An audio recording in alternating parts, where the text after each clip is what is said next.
और वक्त तो हमारे आज के एडिटोरियल का दिल तो कर रहा है कि एडिटोरियल इस बात पे किया जाए। चौधरी फवाद हुसैन ने एक ट्वीट किया है कि आज इमरान खान से उनकी जेल पर यूट्यूबर्स इकॉनमी पर दिलचस्प गुफ्तगू रही।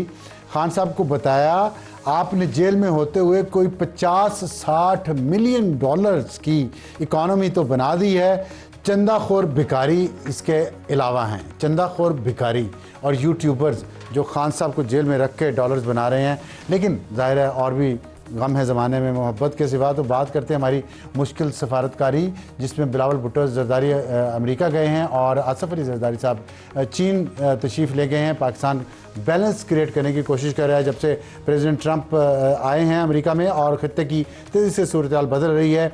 चीन के साथ अमेरिका ने एक टैरिफ वॉर शुरू कर दी है। पाकिस्तान के सदर का उसी वक्त दौरा और सदर शी का पाकिस्तान के सदर को बहुत ज़्यादा इज़्ज़त से नवाजना और फिर उन्हें ख़ुसूसी तौर पर विंटर स्पोर्ट्स के लिए उन्हें रोकना और वहाँ लेके जाना, ये एक जेस्चरिंग हो रही है इंटरनेशनल लेवल पे कि चीन पाकिस्तान के साथ है। और पाकिस्तान ने भी बहुत वाज़ेह तौर पे ये बताया कि वो चीन को अकेला नहीं छोड़ सकता और चीन को नहीं छोड़ सकता, जिस पे सदर आसिफ अली जरदारी साहब ने ये भी कहा है कि हम पहले चीन के इत्तेहादी हैं फिर किसी और के इत्तेहादी हैं, इसीलिए बाप वहाँ तो बेटा अमेरिका में। और अमेरिका में बिलावल भुट्टो ने वो उस नाश्ते में शिरकत की है जो पिछले कई साल से वहाँ की एक 70 साल से वहाँ की एक ट्रेडिशन है।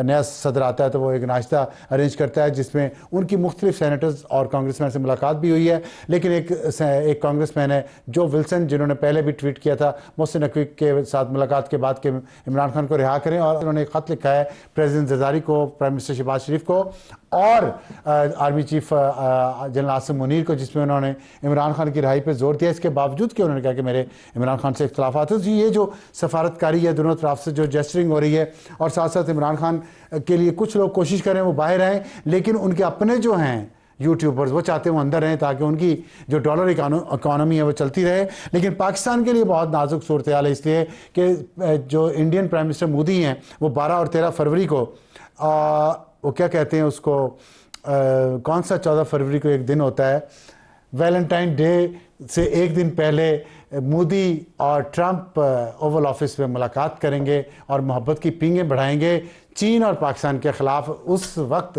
पाकिस्तान को ये देखना कि हमारी खारजा पॉलिसी कैसे बैलेंस होती है, ये बड़ी अच्छी मूव है जो पाकिस्तान ने की है। और उम्मीद है कि पाकिस्तान अपनी खारजा पॉलिसी इसी तरह एक बैलेंस तरीके से लेके चलेगा, जहाँ पे हम अपनी मईशत बेहतर करें, अपना घर ठीक करें और फिर आगे बढ़ें।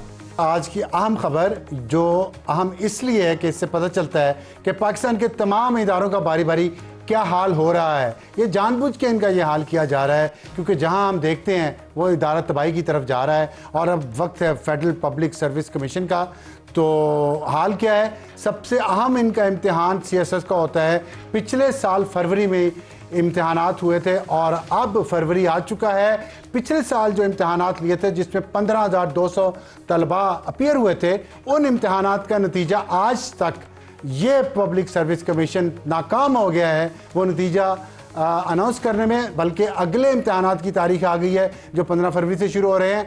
और कहा यह जा रहा है, डिक्टेटोरियल माइंड ये है, कहा जा रहा है उम्मीदवारों को, स्टूडेंट्स को कि आप अपीयर हों इन इम्तिहानात में, नए इम्तिहानात में, भूल जाएं पिछली दफ़ा का नतीजा क्या है, आना है या नहीं आना। मुझे बताएं, क्या ये पाकिस्तान के प्रीमियर कमीशन का, इंस्टीट्यूशन का, जिस पे डिपेंड करते हैं लोग इस बात पे कि ये एक फेयर तरीके से लोगों को सिलेक्ट करता है सरकारी मुलाजमत के लिए, जिसमें सबसे अहम CSS है और भी बहुत सारे सरकारी महकमे हैं जिनमें FPSC के ज़रिए तैनाती होती हैं। अगर ये कारकर्दगी आपकी चेयरमैन साहब, तो मैं आपसे शिकवा करूँ या किससे शिकवा करूँ? वफाकी हुकूमत तो शायद कान लपेट के सो रही है कि उसकी ऐन नाक के नीचे तलबा एहतजाज कर रहे हैं, सड़कों पर हैं, उन बेचारों का मुस्तकबल तबाह है। ये हुकूमत और ये मुल्क नौजवानों को और कुछ देता तो है नहीं। अगर वो अपनी कोशिश से, अपनी जहानत से किसी जगह कुछ हासिल करना चाहते हैं तो इतने नालायक और नाकाम लोग इतने बड़े बड़े इदारे चलाते हैं और उनको तबाह करके घर जाते हैं और पेंशनें पाते हैं। ये अहम खबर थी और हमारी आज की टॉप स्टोरी होगी। दुनिया तब्दील, लेकिन पाकिस्तान नहीं तब्दील हो रहा, ना ही इसके लोग तब्दील हो रहे हैं। पाकिस्तानी सियासत अहम मोड़ पे, इस पर हम बात करेंगे शाहिद खाकान अब्बासी साहब से, जो कन्वीनर हैं अवाम पाकिस्तान पार्टी से, साबिक वज़ीर आज़म भी हैं। वो एक फार्मूला बार बार प्रमोट कर रहे हैं कि इस मुल्क में हर चीज़ तबाह हो गई है, जिसका अभी हमने बताया अहम खबर में भी कि फेडरल पब्लिक सर्विस कमीशन भी फारिग हो चुका है। तो उसमें बेहतरी कैसे लाई जा सकती है, हम उनसे ये बात करेंगे। और हॉट इशू होगा हमारा आज का हुकूमत का 1 साल, लेकिन 1 साल के अंदर अंदर नए इंतखाबात का मुतालबा, इसकी याद 2014 से क्यों मिलती जुलती है। तो इस पर हमें बात करेंगे सेनेटर अफनानुल्लाह से, जो रहनुमा है पाकिस्तान मुस्लिम लीग नून से। उनसे पूछेंगे कि हुकूमत मौलाना फजल रहमान साहब को आखिर क्या ऑफ़र करेगी जो नए इंतखाबात का मुतालबा कर रहे हैं। और हमारा आज का एडिटोरियल होगा मुश्किल सफारतकारी। बिलावल भुट्टो अमेरिका गए हुए हैं और सदर आसिफ अली जरदारी चीन के दौरे से वापस तशरीफ़ ला चुके हैं, वहाँ बहुत उनका अच्छा इस्तकबाल हुआ। और पाकिस्तान ये जो बैलेंस डिप्लोमेसी की कोशिश कर रहा है, ये किस हद तक कामयाब होगा और आगे क्या करना चाहिए, हमारे आज के एडिटोरियल में। तो शुरू करते हैं हमारा आज का टॉप स्टोरी। अपोजिशन की जो इत्तेहाद है, उन्होंने अपने साथ दावत दी है ज्वाइन करने की, और उन्होंने कहा कि शाहिद खाकान अब्बासी जो मसाइल का हल उनके पास है और उसके बारे में वो बात भी बहुत अच्छे तरीके से करते हैं। तो हम भी आज उनसे पूछेंगे कि वो जो मसले का हल बताते हैं वो तो हमें पता है कि सब मिल के बैठें, लेकिन शायद सब सवाल ये है सब मिल के तो तब बैठे ना जिनकी आपने बात की है। GHQ में लोग हैं, अदलिया में हैं, और फिर पॉलिटिशियंस हैं, मीडिया के भी लोग आप बाज़ औक़ात कहते हैं वो भी हैं।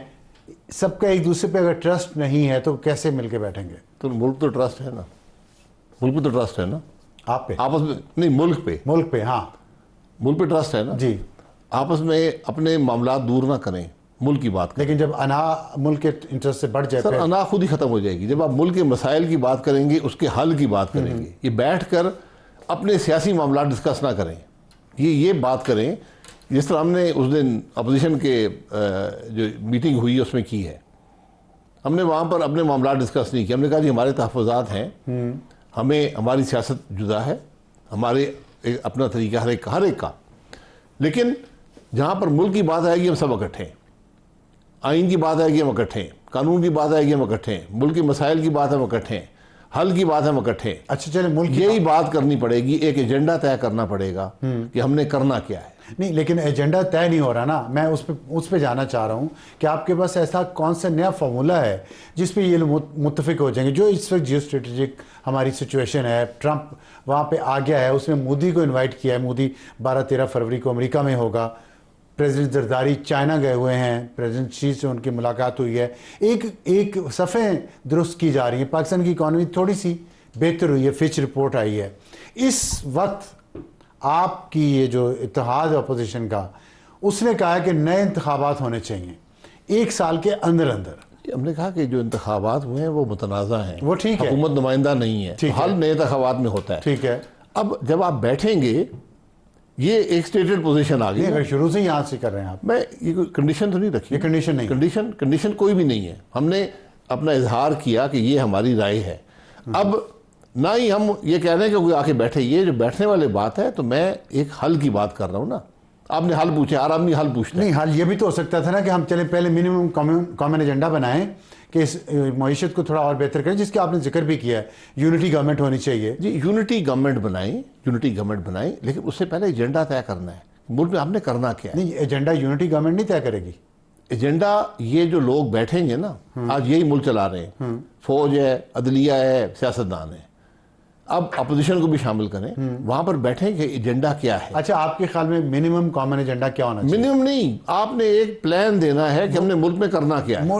अगर आप मेजर उसके पॉइंट्स बता दें, मैं ये नहीं कह रहा पूरा एजेंडा बताएं, मतलब मईशत है, फॉरेन पॉलिसी, क्या उस पर आपके ख्याल में? तमाम चीजें। आपने रिफॉर्म्स कौन से करने हैं मुल्क के अंदर, आपने नैब का क्या करना है, आपने मईशत के क्या स्टेप्स लेने हैं, ठीक है, आपने बिजली के मसाइल कैसे हल करने हैं, आपने गैस के मसाइल कैसे हल करने हैं, आपने फॉरेन पॉलिसी क्या रखनी है, आपने एक्सपोर्ट्स कैसे बढ़ानी है। ये जब आप सब मिलकर बैठेंगे, इस सारे मामले को तकवीत मिलेगी। ये तमाम सियासी जमातें तय करें जी, ये जो और साथ अदलिया और GHQ भी उनकी लीडरशिप बैठेगी, सब हिस्सेदार है मामले में। आज फौज हिस्सेदार है मुल्क के चलने में, आज अदलिया का एक हिस्सा है, हमने उसको कम कर दिया है 26वीं तरमीम में, लेकिन एक हिस्सा है। जब मुल्क में अदल का निज़ाम नहीं होगा, उसमें इन्वेस्टमेंट नहीं आती है। तो